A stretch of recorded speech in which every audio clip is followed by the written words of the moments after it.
Eh bien, bonjour à tous. Nous sommes ravis de vous retrouver pour cette nouvelle table ronde du mois. Comme vous le savez désormais, Europe Mobility organise une table ronde par mois pour créer le débat autour de la mobilité européenne, des apprentis et stagiaires de la formation professionnelle. La thématique qui nous rassemble aujourd'hui concerne les entreprises. Pourquoi devraient-elles se lancer dans l'aventure et proposer aux apprenants de partir en stage, en formation durant plusieurs mois dans un autre pays? Et pourquoi devraient-elles aussi accueillir un jeune à leur tour au sein de leur entreprise? Pour répondre à cette question, je suis accompagnée de 5 acteurs engagés dans la formation professionnelle. Alors cette fois, on a un plateau uniquement masculin. La dernière fois, on avait une grande majorité de femmes et cette fois, nous sommes entourés d'hommes. Je pense que la parité sera respectée. Je vous propose pour commencer de faire un petit tour de table. Commençons par vous, Monsieur Arthuis, qu'on ne présente plus, mais je vais quand même vous demander de vous présenter, s'il vous plaît. Je préside EuroApp Mobility, qui est une association présente à Paris, présente à Bruxelles également, dont l'objet est de promouvoir et de faciliter la mobilité internationale des apprentis. Nous croyons en l'apprentissage. Nous pensons qu'on apprend par le métier et donc dans l'entreprise. Les entreprises se préoccupent de mobiliser des ressources humaines talentueuses. Encore faut-il les former. Et l'apprentissage est une voie royale pour la formation professionnelle. Nous pensons que la mobilité internationale pendant cette formation est un plus incontestable pour les jeunes. C'est une façon de les mettre sur le chemin de l'excellence professionnelle. Et donc, nous avons créé une association parce que, après une expérimentation, nous avons constaté qu'il y avait beaucoup de freins, beaucoup d'obstacles, qu'il fallait les lever, freins juridiques, freins financiers, freins psychologiques, freins académiques, freins linguistiques. Et depuis quelques mois, mais nous allons bientôt en sortir grâce à la vaccination, des freins sanitaires. Donc, notre préoccupation est de faciliter cette mobilité internationale parce que c'est un facteur d'épanouissement merveilleux pour les jeunes qui en bénéficient. Merci Jean Arthuis. Passons ensuite à vous, Pascal Bretomé. Bonjour. Oui, bonjour à toutes et à tous. Pascal Bretomé. Donc moi, je suis titulaire d'un CAP réparateur automobile que j'ai obtenu en apprentissage. Et depuis 30 ans, je gère le garage Bretomé. Donc nous faisons de la mécanique automobile, de la carrosserie, de la vente de voitures. J'emploie 10 personnes plus 3 apprentis actuellement. Et donc, j'ai aussi eu l'occasion et la chance d'avoir un jeune hongrois pendant 6 mois en stage pour Erasmus. Vous allez nous parler de ça. Merci Pascal. Passons ensuite à David Cararon. Bonjour David. Et bonjour à tous. Donc moi je suis David Cararon, je suis responsable du développement international du réseau Daniel Moquet Signe-Vos-Allées. Le réseau Daniel Moquet, c'est un réseau d'entrepreneurs paysagistes spécialisés dans les aménagements extérieurs chez les particuliers. Alors d'une part l'aménagement des allées, cours, terrasses et d'autre part l'aménagement des portails, clôtures et pergolas. Alors, nous sommes créateurs d'allées, créateurs de pergolas, mais nous sommes également créateurs d'emplois, puisque cette année, nous allons recruter plus de 600 collaborateurs, dont 350 apprentis en France et à l'international. Merci David. Jean-Baptiste Vallée, bonjour. Bonjour, donc Jean-Baptiste Vallée, je suis directeur de la formation au sein du groupe Lactalis et en charge du développement des ressources humaines sur la France. Donc le groupe Lactalis, qui est une entreprise familiale, implantée effectivement avec son siège social en Mayenne et qui connaît un développement international assez soutenu à travers le monde.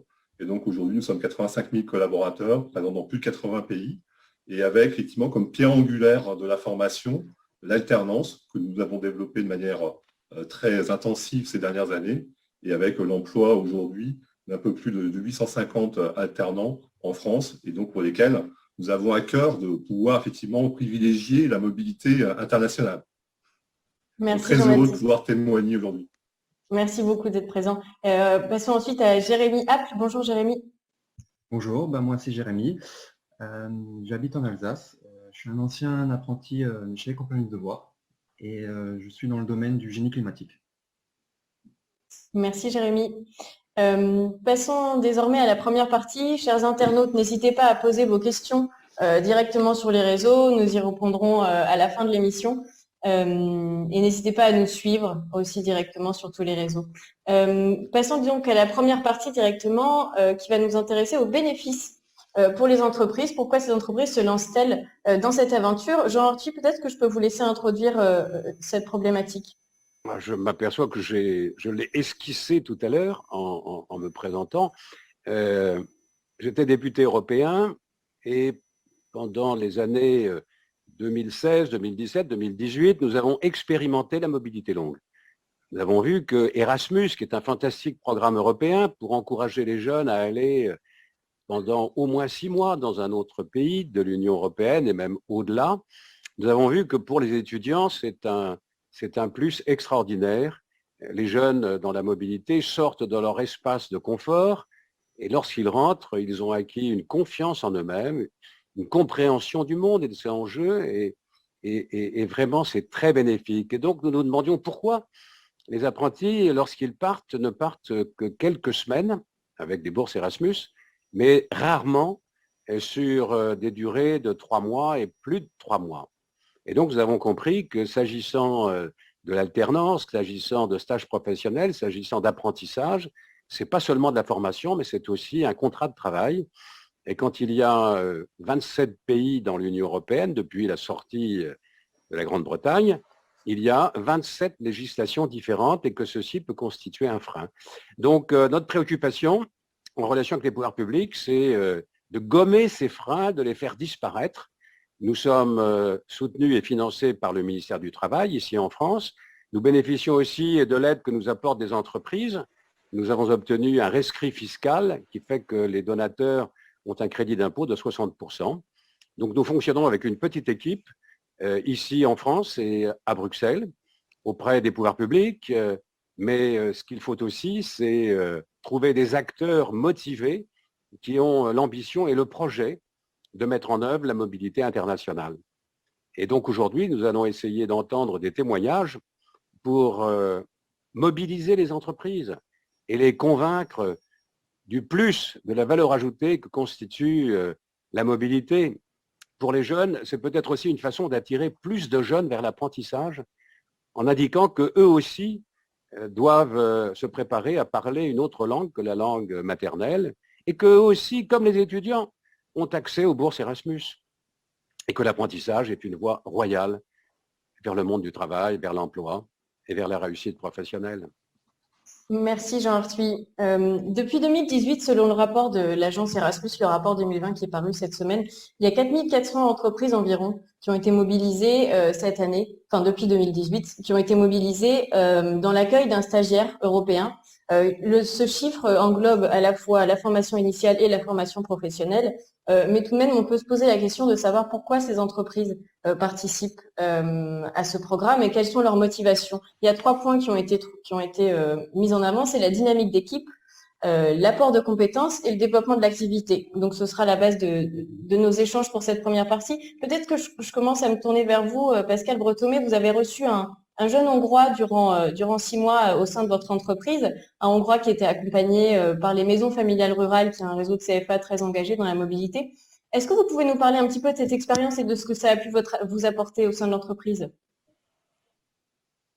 Oui, bien sûr. Alors déjà, je veux remercier les maisons familiales de m'avoir proposé ce jeune. Et effectivement, ça a bouleversé un peu, au départ, ça a un peu bouleversé nos habitudes pour l'atelier, parce que cette personne-là ne parlait absolument pas français. Et donc, il a fallu qu'on mette en place une traduction dans l'atelier. Bon, c'était pas bien compliqué à faire. Et aussi une inquiétude par rapport à certains salariés qui se disaient, mais ce jeune-là, il vient chez nous, mais en fait, c'est pour prendre notre travail ou… Et donc, ça, c'était les inquiétudes du début qui ont vite été gommées parce qu'en fait, ils se sont vite rendus compte que ce jeune-là, il venait pour acquérir une expérience et qu'en fait, il était mécanicien et ce qu'il voulait, c'était acquérir des compétences et les ramener dans son pays pour reprendre l'affaire de son papa, quoi. Et donc, mais ça a vite été beaucoup plus agréable.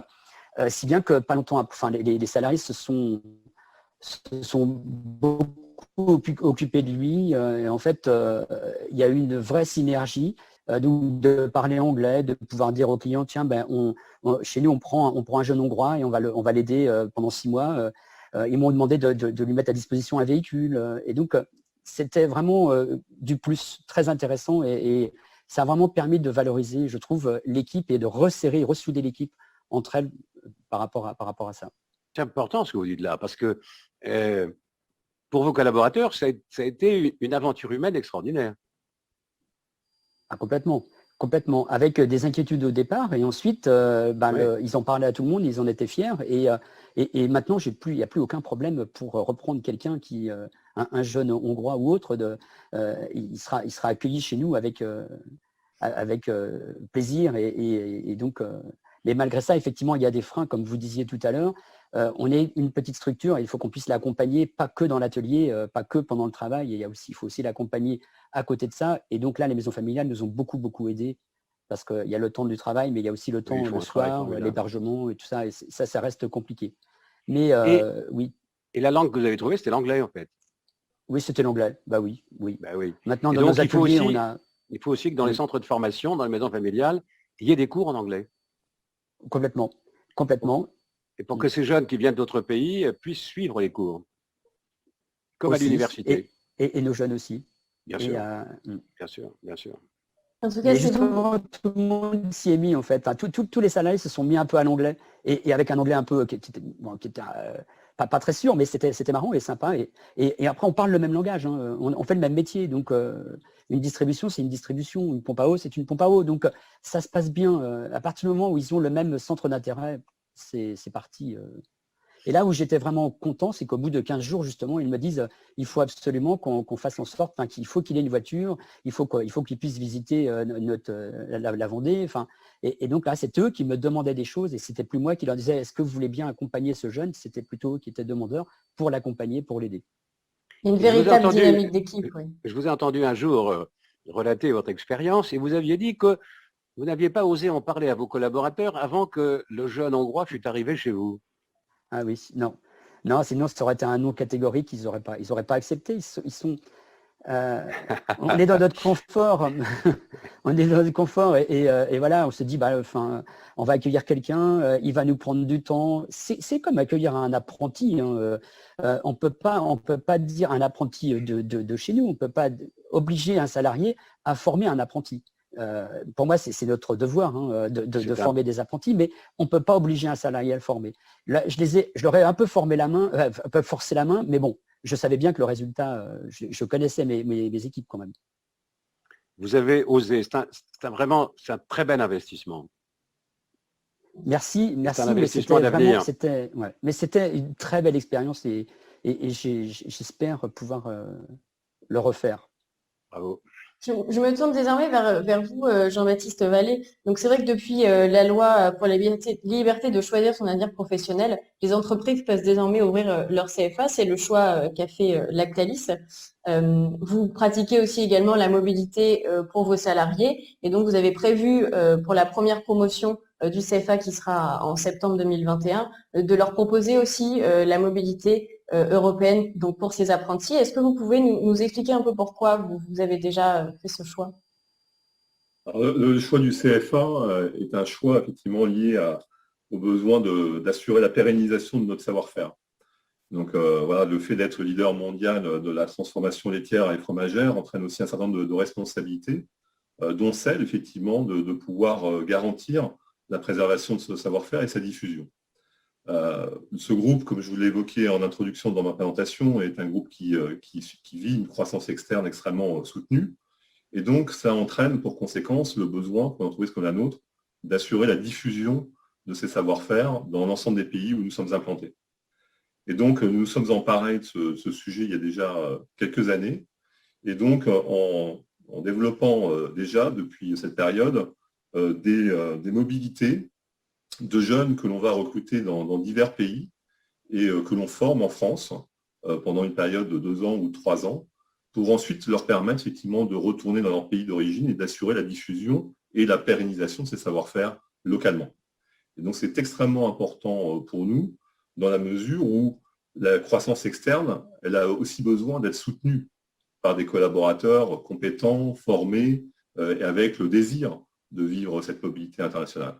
Et donc, ces programmes qui permettent effectivement la mobilité de jeunes pour venir se former en France ou en Europe dans l'absolu, et de pouvoir retourner ensuite fort des compétences acquises dans leur pays d'origine pour assurer la pérennisation et la diffusion de ces savoir-faire, c'est juste un point clé dans la poursuite de notre croissance. Merci Jean-Baptiste. Une réaction peut-être, Jean, sur ce que vient de nous dire Jean-Baptiste? Quelle est la langue que vous pratiquez dans les enseignements que vous diffusez? Alors, c'est un mix. Donc, les jeunes qui viennent de l'international, on leur demande effectivement d'apprendre le français. Et donc, on leur propose, avant de débuter la formation, une formation au français. La raison est simple, c'est effectivement, il y a un souci d'inclusion. Et on a observé que l'apprentissage du français était un facilitateur à leur bonne intégration dans leur nouveau territoire, dans l'école et dans nos usines. Mais une partie des enseignements se font aussi en anglais et en général, quand on parle de formation professionnelle pour des jeunes avec un parcours ou une ambition internationale, la langue favorisée est l'anglais. Et donc, on observe quoi? On observe que je rebondis un peu sur vos propos de tout à l'heure, M. Arthuis. C'est que, effectivement, dans les cycles de formation ingénieur ou dans les cycles de formation de type master, c'est-à-dire que l'apprentissage de l'anglais en France a extrêmement bien progressé depuis ces 10 dernières années. Toutefois, sur des formations de type BTS ou licence, on observe la nécessité de vraiment soutenir ces formations à l'anglais. Et aujourd'hui, je vous le dis en toute simplicité, l'entreprise est amenée à combler certains manques dans ces formations. Alors là encore, c'est notre responsabilité, nous la prenons, nous l'assumons, nous le faisons, mais je pense que ça mériterait d'être soutenu en amont dans ces formations. Nous avons un chantier avec l'éducation nationale et les ministères concernés par l'apprentissage, précisément pour introduire des fascicules de formation dans les centres de formation d'apprentis, pas seulement en français, mais aussi en anglais. Je partage tout à fait le besoin, il est très prégnant, d'accord, donc important effectivement d'être soutenu dans cette voie par l'ensemble des parties prenantes. On abordera dans une deuxième partie justement tous les freins et les axes d'amélioration qui peuvent exister pour qu'on pratique davantage cette mobilité européenne. Comme je l'ai dit tout à l'heure, parmi les motivations identifiées, on avait la dynamique d'équipe et l'apport de compétences donc, qui ont bien été témoignés par Pascal et Jean-Baptiste. Mais je me tourne désormais vers David Cararon. Attendez, j'aurais une question pour Jean-Baptiste Vallée. Est-ce que vous avez recours aux bourses Erasmus pour vos apprentis qui viennent d'autres pays de l'Union européenne? En toute simplicité à nouveau, M. Arthuis, pas suffisamment. Et donc, par méconnaissance. Et donc, j'ai pris soin en amont, effectivement, de cette conférence, de m'approprier le sujet.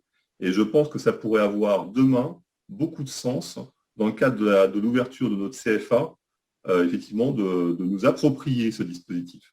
Donc, nous travaillons très étroitement avec l'agence Erasmus et nous pouvons vous accompagner dans cette démarche. Eh bien, c'est avec plaisir. Et donc, je propose qu'on prenne rendez-vous. C'est promis. Nous réglerons ça à la fin du webinaire avec grand plaisir. Donc, je reprends donc Monsieur Cararon. On parle de développement d'activités également parmi les bénéfices de la mobilité européenne des apprenants. Est-ce que vous pouvez nous parler de votre projet? Parce que c'est vraiment, pour le coup, un développement d'activités à l'échelle internationale. C'est vrai, Alice, l'apprentissage, nous, on l'a mis au centre et c'est vraiment un pilier important de notre développement en France, mais aujourd'hui surtout à l'international. On a fait un constat simple pour s'implanter à l'étranger. Une des clés, bien sûr, c'est de trouver les bons collaborateurs. Donc, pour trouver les bons collaborateurs, on est sur le savoir-être, pour le savoir-faire, eh bien, il faut les former. Donc, il a été décidé de nous-mêmes les former, donc de créer notre propre école, donc la DM School, l'école Daniel Moquet en collaboration avec la CCI Mayenne. Alors, la DM School, c'est quoi? C'est une formation en alternance d'une année pour obtenir un bachelor en responsable de développement commercial, option métier du paysage. Donc, en alternance, ça veut dire quoi? C'est 1 semaine en cours et 3 semaines dans les entreprises du réseau Daniel Moquet. Notre objectif, et nous sommes en plein dedans dans le sourcing aujourd'hui, notre objectif, c'est de recruter 10 Allemands, 5 Belges et 5 Français. À la clé, alors tout d'abord, bien sûr, un diplôme, mais surtout, c'est pour ces jeunes la possibilité d'ouvrir une agence Daniel Moquet dans leur pays d'origine. Voilà, donc c'est le projet que nous mettons en place. Nous sommes en plein dedans. La première promotion ouvrira en septembre 2021 et nous sommes en plein dans le sourcing, ce qui est vraiment la clé de la réussite. Donc aujourd'hui, on recherche ces jeunes candidats Et aussi, si parmi vous, vous avez des solutions à nous proposer, parce que c'est clair que ça va être la clé de la réussite de cette école, on est à la recherche de bonne volonté, de bonnes idées. CCI France fait partie de nos partenaires. EuroApp Mobility a pour fondateurs les Compagnons du Devoir, le Conservatoire des Arts et Métiers, le réseau des chambres de commerce, des chambres des métiers, le 3CA BTP, les maisons familiales rurales et d'autres partenaires encore. Donc, vous allez, avec la chambre de commerce, créer votre propre CFA. Quelle place avez-vous réservée à l'enseignement des langues dans votre CFA? Sujet, on est aujourd'hui en plein dedans.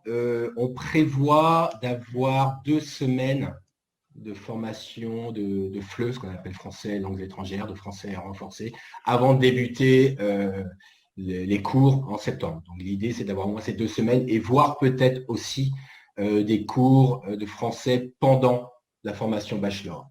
Alors, il faut savoir que ce sont des élèves qui seront quand même 3 semaines dans l'entreprise, dans les entreprises du réseau, donc totalement en immersion. Donc là, on est tous conscients que c'est l'une des façons les plus efficaces pour apprendre le français. Ça, c'est sûr. Mais vous avez aussi des jeunes qui vont aller dans d'autres pays, peut-être en formation. Alors, pour ces jeunes-là, comment procédez-vous? Parce qu'il y a des outils maintenant, des outils informatiques et nous avons des systèmes d'enseignement en ligne qui permettent, en dehors des cours en présence dans les CFA, pendant la semaine d'enseignement théorique et pratique, qui permettent aux jeunes, chez eux, dans leurs loisirs, de se connecter sur un centre de formation et d'acquérir progressivement une maîtrise de la langue. En l'occurrence, pour des jeunes français, ça peut être l'anglais. Alors, vous avez raison, M. Arthuis, l'enseignement à distance, c'est une option qu'on a envisagée. Oui. Et donc, l'enseignement à distance, pour les langues, il y a d'excellents produits maintenant qui sont mis à disposition des jeunes et qu'il faut encourager. Merci, messieurs. Je pense qu'on aura le temps, justement, faut qu'on avance un petit peu. On aura le temps de reparler de tout ça dans la deuxième partie. Je me retourne désormais vers vous, Jérémy. Vous êtes parti, du coup, en mobilité. Vous étiez formé chez les Compagnons du Devoir. Donc, Compagnons du Devoir, c'est un réseau de CFA qui est très impliqué dans la mobilité. Il y a plus de 1400 mobilités par an hors Covid. Est-ce que vous pouvez nous raconter un petit peu votre parcours et surtout nous dire à quel point cette mobilité, finalement, ça vous a transformé et ça vous a rendu meilleur sur le plan professionnel, mais aussi sur le plan personnel? Oui, bien sûr. Donc, du coup, après la troisième, moi, je me suis dirigé dans la filière du génie climatique chez les Compagnons du Devoir à Strasbourg. Et en fait, durant mon CAP, j'avais une mobilité à courte durée en Espagne qui s'est inclus dans ma formation. Donc, quand je suis parti en Espagne, donc ma première semaine, j'avais pas mal de cours d'espagnol. Je ne parlais ni anglais ni espagnol. Et beaucoup de visites de la ville parce que je suis parti près de Malaga, à Martos. Et ensuite, les 2 dernières semaines, j'ai pu être dans une entreprise de plomberie à la mairie de Martos. Donc j'ai pu échanger avec un collègue. En l'occurrence, on était 3 Français avec notre tuteur. Et bon, on a beaucoup visité leur chantier. J'ai pas beaucoup travaillé vu que c'était une mobilité à courte durée, donc c'était vraiment compliqué de s'intégrer. Mais ça a néanmoins créé un véritable effet sur vous quand vous êtes rentré, où vous disiez que c'était une grande transformation. Dans quel état d'esprit vous êtes rentré par rapport à avant cette mobilité, justement? En fait, avant cette mobilité, j'étais dans l'état d'esprit où je voulais arrêter le métier, je voulais arrêter les compagnons parce que c'était pas trop mon mode de vie. Et en fait, après cette mobilité de 3 semaines, je suis rentré un peu plus motivé, beaucoup plus motivé parce que j'ai commencé à parler à mon patron du Tour de France. Vu que j'étais interne chez les Compagnons à Strasbourg, du coup j'avais plein d'itinérants qui étaient autour de moi, qui venaient des 4 coins de la France. Donc j'ai pas mal échangé sur le Tour de France. Ensuite, je me suis inscrit au MAF, au meilleur apprenti de France.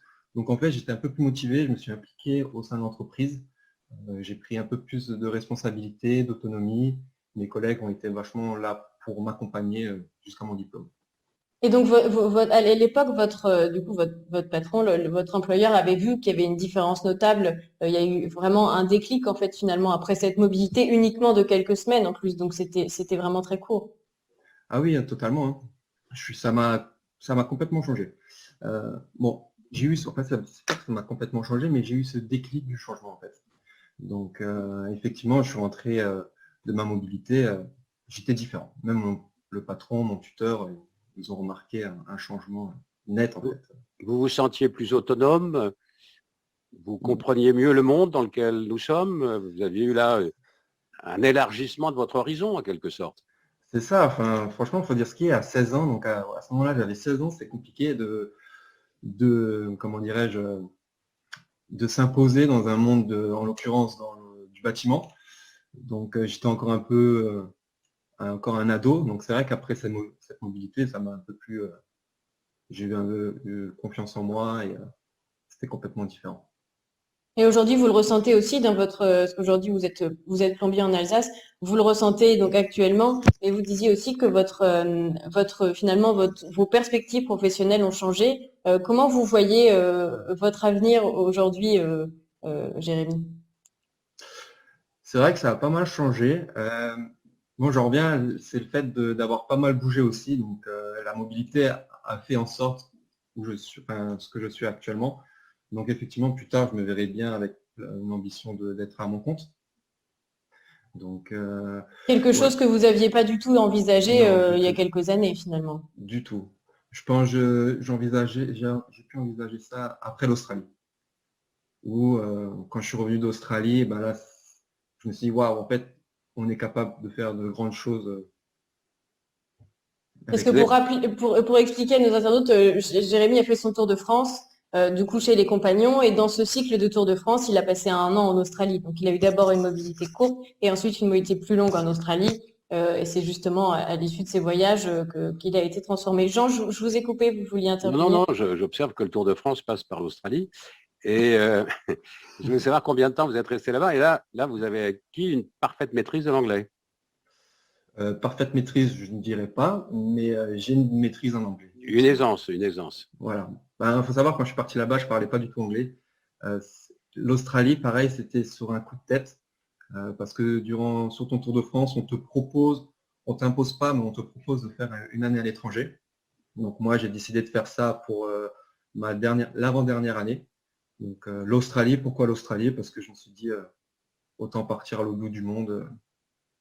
Pour l'anglais aussi, j'imagine, c'est une langue qui est. Et l'anglais aussi. Oui, c'est vrai que c'est important. Et quand vous étiez arrivé, vous me disiez que vous parliez pas un seul mot, vous parliez pas un seul mot d'anglais. Et finalement, pour ceux que ça peut inquiéter, c'est venu finalement assez vite. Ouais, très rapidement. Ben, je suis sûr qu'en quelques mois d'immersion, vous étiez au même niveau que des gens qui, comme moi, ont suivi des cours d'anglais de la 6e jusqu'en terminale, sans vraiment être capable de parler anglais. Ah, possible. C'est possible. Mais après, voilà, c'est ce que je dis souvent aux personnes que je rencontre, c'est si on n'a pas d'objectif avec la langue, on a beau aller en course, c'est pas le même effet que quand on a un objectif derrière. Oui, là, c'est d'autant plus concret. C'est vrai que là, c'est en immersion et c'est d'autant plus concret. On est un petit peu en retard sur le timing prévu. On va directement sur la deuxième partie et les langues feront justement partie des axes d'amélioration. Donc, on pourra évidemment en reparler. Depuis 2019, on dénombre, selon le rapport de l'Observatoire Erasmus, un rapport très intéressant qu'on vous diffusera sur la participation des entreprises au programme, sur les apports et leur motivation. 780 entreprises françaises ont reçu un stagiaire de l'enseignement, de la formation professionnelle. Mais la question que je me posais en voyant ce chiffre, c'est pourquoi ne sont-elles pas plus nombreuses? Pascal Bretomé, c'est vrai que vous êtes dirigeant d'une petite structure. Quels sont les freins que vous avez pu rencontrer? C'est vrai qu'on parle souvent de la charge administrative, mais aussi de la langue. Mais il y a aussi quelques entreprises qui refusent d'accueillir un jeune parce qu'ils ont peur qu'il ne revienne pas finalement. Comment vous avez vécu, vous, toutes ces limites? Vous dites un jeune qui ne revienne pas, accueillir un jeune, j'ai pas bien compris, excusez-moi, un jeune, vous parliez des C'est-à-dire qu'en fait, il y a des entreprises qui sont un peu inquiètes de laisser partir leurs jeunes parce qu'ensuite, ils ont peur qu'ils prennent goût au voyage et qui ne reviennent plus jamais. Oui, bah, moi je dis que c'est un manque d'ouverture d'esprit. C'est au contraire, c'est une chance pour nous, surtout les petites entreprises, de pouvoir permettre à nos jeunes de partir à l'étranger. On le voit bien avec les CFA, quand ils partent une semaine ou 15 jours, quand ils reviennent déjà, ils sont un peu changés, ils ont vu un peu comment c'était ailleurs, et donc en fait ils sont déjà différents. Donc 6 mois, c'est génial. Donc je me dis qu'il faut, c'est comme M. Arthuis disait, vous ne l'avez pas dit à vos salariés que vous alliez accueillir quelqu'un. Je pense que des fois, il y a des choses qu'il ne faut pas forcément anticiper, il faut les anticiper, mais pas forcément le dire. Et voilà, on va prendre ce jeune, il va partir, et après, on continue à l'accompagner. Moi, ce qui m'intéresse beaucoup, c'est qu'on a beaucoup de mal à avoir des jeunes, des gens intéressants et intéressés. Et comme je disais tout à l'heure, dans les compagnons de devoir, il y a le devoir de transmettre, de transmission. Et nous, c'est notre devoir aussi, c'est notre ADN. Et donc, si on veut trouver des jeunes intéressants, il faut qu'on s'occupe d'eux, qu'on soit avec eux, qu'on leur permette justement de voir autre chose. Et pour qu'ils puissent revenir chez nous, et ils vont nous apporter des nouvelles compétences. Moi, j'adore quand Jérémy dit j'espère maintenant me mettre à mon compte, quoi. Et donc, si la mobilité, ça permet ça aussi, c'est super. On a besoin de transmission des savoirs et de transmission d'entreprise. Après, c'est aussi compliqué. Il faut avoir les bons intervenants dans une entreprise. Quand on prend un jeune, il faut avoir la personne qui a envie aussi de l'accompagner. Donc, c'est pas toujours aussi simple. Jérémy, dans votre parcours, c'était assez clair. Si, c'est très bien, Pascal. Jérémy, dans votre parcours, quand vous avez décidé de partir en Australie, c'est vrai qu'autour de vous, parmi les gens qui vous suivaient, des gens qui n'étaient pas forcément pour, qui disaient il part un an voyager, mais finalement, est-ce qu'il va rentrer? Est-ce qu'il va pas lâcher son Tour de France et son métier? Qu'est-ce que vous pensez, vous, de cette inquiétude un petit peu des entreprises de laisser partir leurs jeunes? Moi, je pense qu'il faut faire confiance parce que sinon, on va frustrer le jeune. Et quand un jeune est frustré, du coup, il n'y aura pas cet échange, il n'y aura pas cette envie, il n'y aura pas cette ambition d'apprendre et de se développer au sein de l'entreprise. Donc, moi, je sais que pour ma part, on m'a laissé partir et je leur ai dit que je revenais et je suis revenu et j'ai continué dans le métier, j'ai continué les compagnons. Donc, je pense qu'il faut vraiment avoir cet esprit de confiance entre le tuteur ou l'employeur et le jeune qui part à l'étranger. Une réaction peut-être, Jean, sur les propos de Pascal et Jérémy?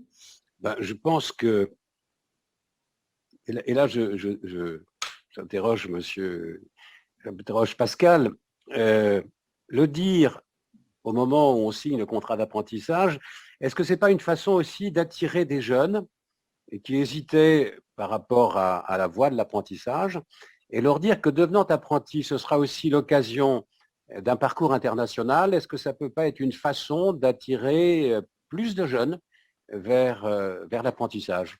Complètement. Et dans le prolongement de ce que disait Jérémy, je crois que ce qui fait qu'un jeune reviendra, c'est l'ambiance qui existe dans l'entreprise.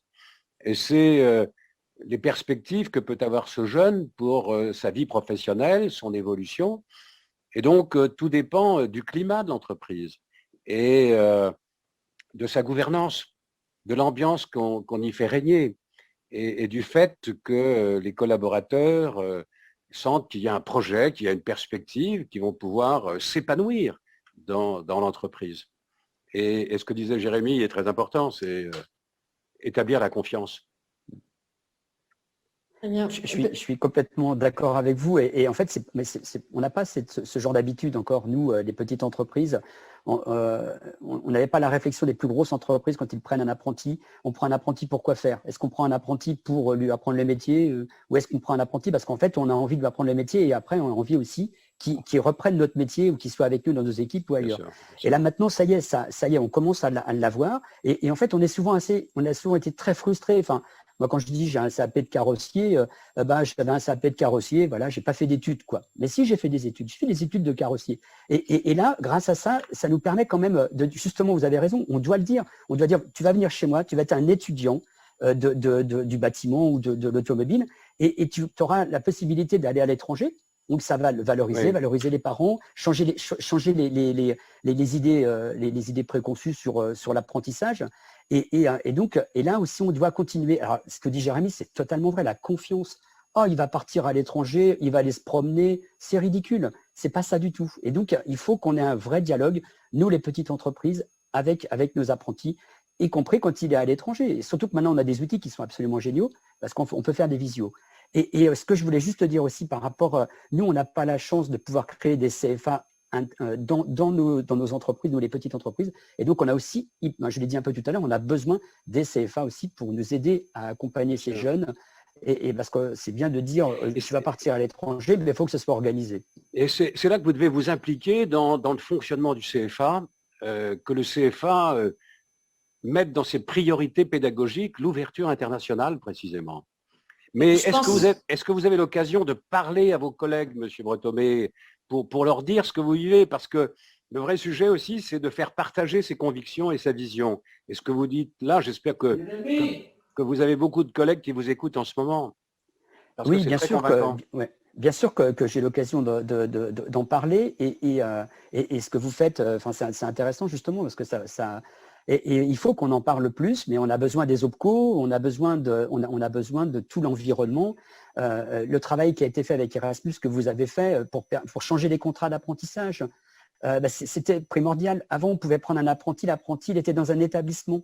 Il ne pouvait pas changer d'établissement. Maintenant, on peut l'envoyer faire des stages ailleurs, on peut le faire. Enfin, il y a plein de freins qui ont été levés. Mais ça, il faut qu'on en parle, effectivement. Mais oui, je le fais et je le ferai de plus en plus. Bravo. Autant que je peux, je le fais. Bravo. Vous pouvez compter sur moi. Également vers des plus grandes entreprises, parce que c'est vrai que les limites et les freins sont pas les mêmes en fonction de la taille. Jean-Baptiste Vallée, si vous aviez un axe d'amélioration peut-être à l'échelle de votre grande entreprise, quel serait-il?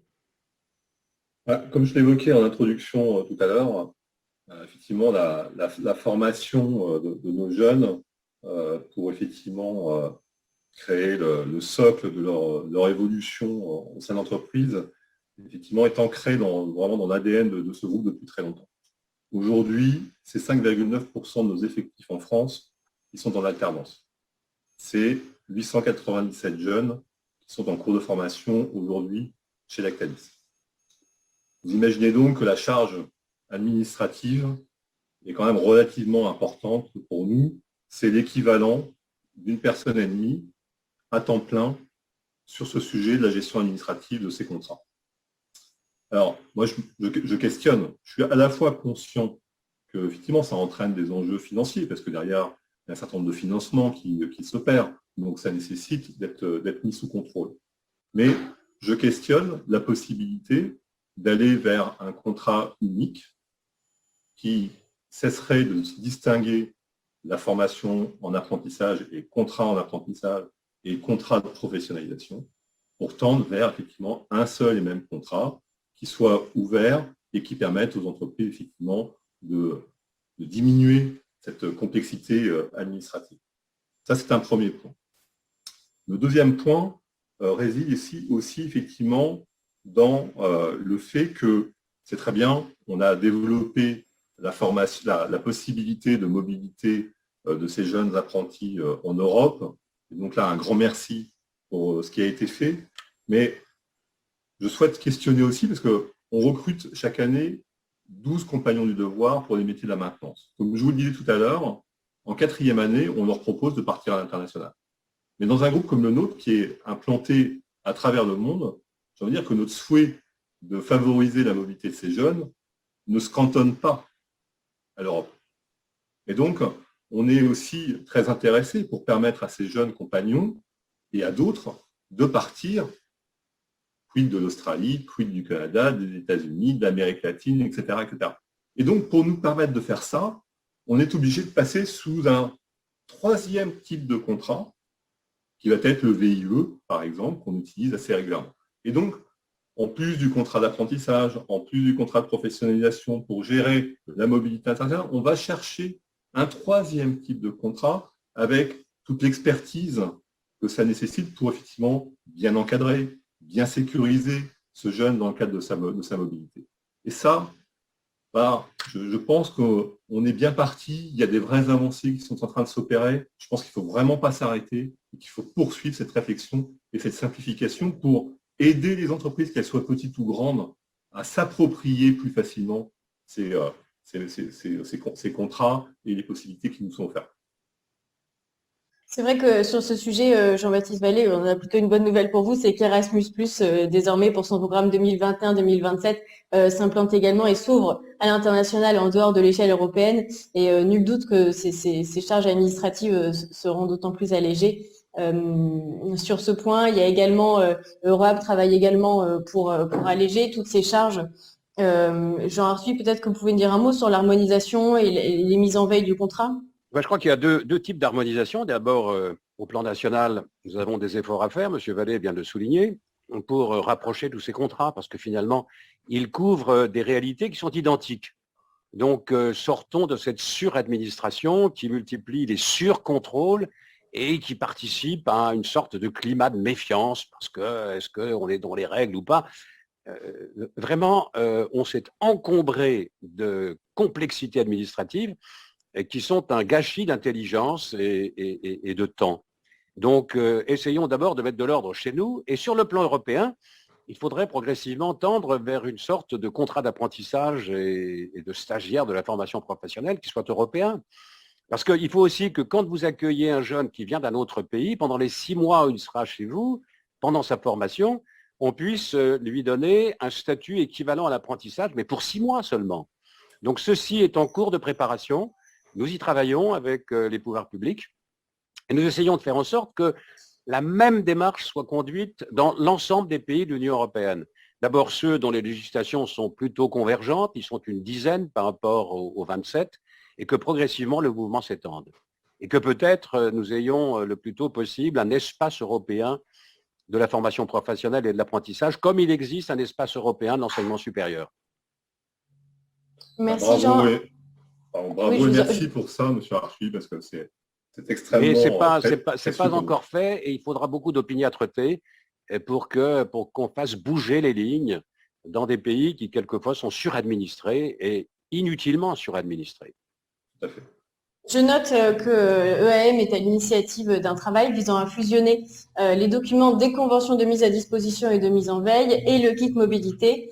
La compétition oui, parce que là, on a un vrai sujet, c'est que pour les élèves ingénieurs, pour l'enseignement supérieur, qui étaient rémunérés par leur maître d'apprentissage pendant leur mobilité extérieure, la loi qui a été votée en 2018 rend cela impossible. Et donc, nous sommes à la recherche avec le ministère, avec la DGEFP, d'un véhicule législatif pour le rendre optionnel et qu'il y ait possibilité de rémunérer ou de ne pas rémunérer. C'est une option ouverte à la responsabilité du maître d'apprentissage. Merci Jean. Si vous me permettez, bien sûr. Un dernier point sur cette complexité, puisque effectivement c'est le moment de partager ce qui nous permettrait demain de continuer à accélérer notre capacité à former ces jeunes. Ça concerne effectivement des jeunes qui viennent d'autres pays que l'Europe. Je vous l'ai évoqué, nous sommes implantés à travers le monde avec des vrais enjeux de formation de ces jeunes et nous sommes vraiment très engagés pour effectivement soutenir la formation de ces jeunes.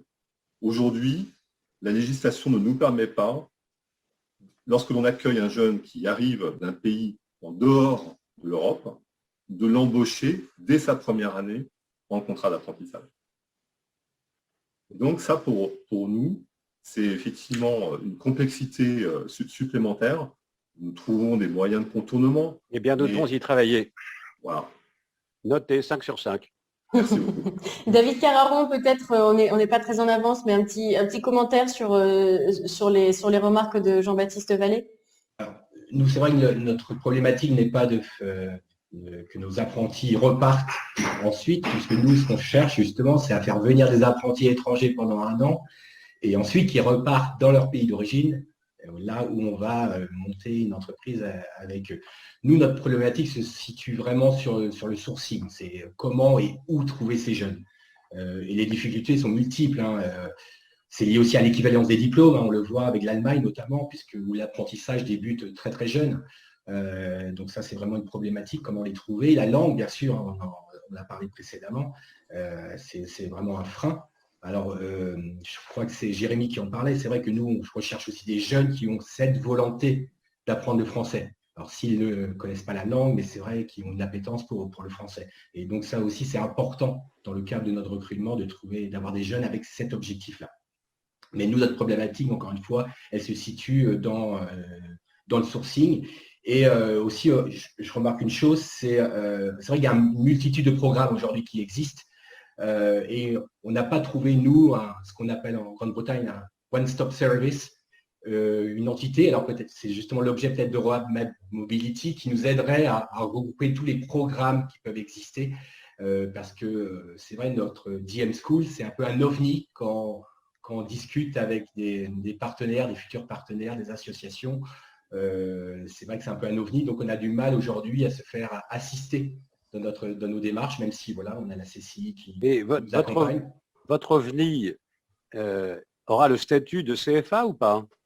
Non, c'est encore une fois, on est accompagné par la CCI Mayenne, donc c'est un bachelor qui existe déjà avec la CCI, donc auquel on va y intégrer des matières, métiers du paysage. Mais c'est une structure, quelque chose qui existe déjà à Laval, sur le campus de la CCI. D'accord, mais c'est spécifique, c'est une innovation en quelque sorte dans le paysage institutionnel.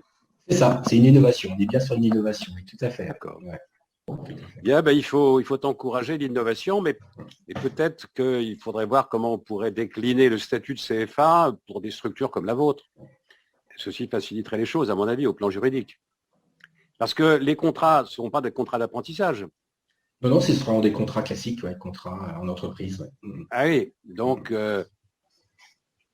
je pense qu'il faut une réflexion complémentaire et on est prêt à vous accompagner. Donc Europe Mobility vous accompagnera évidemment, David Cararon, et je note aussi qu'il y a d'autres fondations qui s'engagent. Je pense notamment à la FIPA, Jean-Baptiste, fondation dont vous êtes membre, qui est la Fondation Innovation pour les apprentissages, qui va publier donc à destination des entreprises un guide de mobilité de l'alternant. Qu'on vous diffusera et sur lequel on communiquera évidemment. Et je pense qu'il peut aider les entreprises à savoir comment mettre en place justement cette mobilité. À ce sujet, on a une question de Stéphanie Delaunay qui demande comment faites-vous avec l'établissement d'enseignement et vont-ils avoir un contrat de professionnalisation également lorsqu'ils seront en mobilité. L'un d'entre vous peut-être pour répondre à la question de Stéphanie Delaunay sur comment ça se passe, est-ce qu'on garde le même contrat, comment ça se passe avec l'établissement d'accueil. Pascal, peut-être vous avez vécu l'expérience vraiment de l'intérieur. Comment ça s'est passé sur le plan administratif? Alors, pour le jeune hongrois, c'était un peu différent. Donc, il était géré et accompagné par la maison familiale. Mais justement, l'idée pour notre profession, c'est que, comme nous, on a un contrat le contrat d'apprentissage, le jeune est obligé de rester dans l'établissement. Et donc là, le travail que vous avez fait avec Erasmus a permis justement de décloisonner ce contrat et donc de permettre aux jeunes de partir pendant 6 mois. Et donc là, on avait vu avec l'OPCA à l'époque, qui était la NFA, et donc l'OPCA prenait en charge le salaire du jeune pendant qu'il était en mobilité. Donc, ce n'était pas l'entreprise, la petite entreprise qui payait le jeune, parce que ça faisait partie des freins. Et maintenant, donc, je pense que là-dessus, il y a plein de solutions. C'est les OPCO maintenant. Il faut voir avec les OPCO, faut voir avec les OPCO. Et ça sera, je pense, plus simple parce que vu qu'il y a plus de 10 OPCO, maintenant, il faut réellement travailler avec les OPCO. 11, pardon. Il faut que les OPCO nous disent le plus vite possible les options qu'elles prennent par rapport à la mobilité internationale. Parce que la mobilité internationale, ça suscite des frais spécifiques. Dans les CFA qui veulent faire de la mobilité, il faut des référents mobilité. Oui. Et donc, ça existe déjà quelque part, parce qu'en fait, les jeunes partaient déjà 1 semaine ou 15 jours, mais il faut effectivement, il faut avoir une vraie discussion avec ces OPCO. Absolument. Et je pense qu'elles ont tout intérêt à le faire, de toute façon. Ça fait partie de leur fonction de permettre justement aux jeunes d'apprendre et d'apprendre le mieux possible et pour apprendre le mieux possible. Et la loi l'a prévu, la loi de septembre 2018 l'a prévu. Et donc, maintenant, il faut passer aux actes, hein, et donc au financement.